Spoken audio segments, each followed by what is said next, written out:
problems that this country confronts are really complicated. There is no one answer to how you pare down $50 trillion debt. There is no simple way to get to energy independence. This is really complicated, nuanced stuff.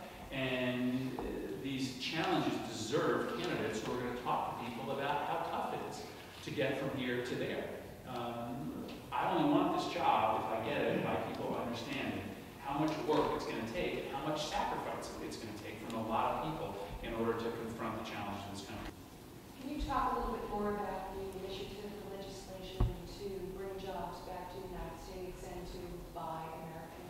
So back 70 years ago, we passed a bill that said when we buy something for the federal government, largely the Defense Department is the purchaser of 70% of the goods through the federal government, that we should buy them from American companies. Now that number is too low to begin with. I don't understand why it's always been set at 50%. To my mind, it should be at least 75%.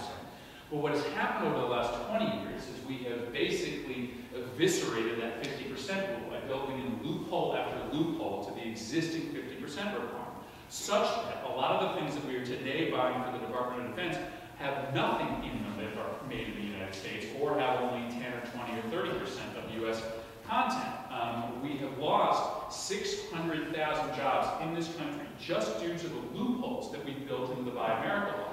And it's insane to me, as we're sitting in Washington arguing about borrowing additional money to restart or keep this economic recovery going, we're missing the easiest thing we could do, which is just take existing appropriated dollars for federal projects that are on the books today and require that that stuff be bought from American companies.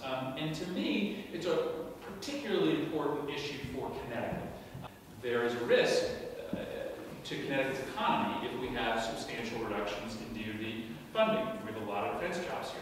I'm not going to back down from my belief that you need to dramatically downsize the Defense Department just because there are jobs here in Connecticut, but that position is made easier by the fact that I'm arguing, leading the argument through the Buy America Caucus to, while we downsize the defense pie, spend a bigger portion of it here on American companies. We're winning this argument right now. I've passed a couple amendments increasing the protections for the Buy America laws. I'm gaining new converts. I know the procurement laws backwards and forwards, and it's going to be a big, big seminal issue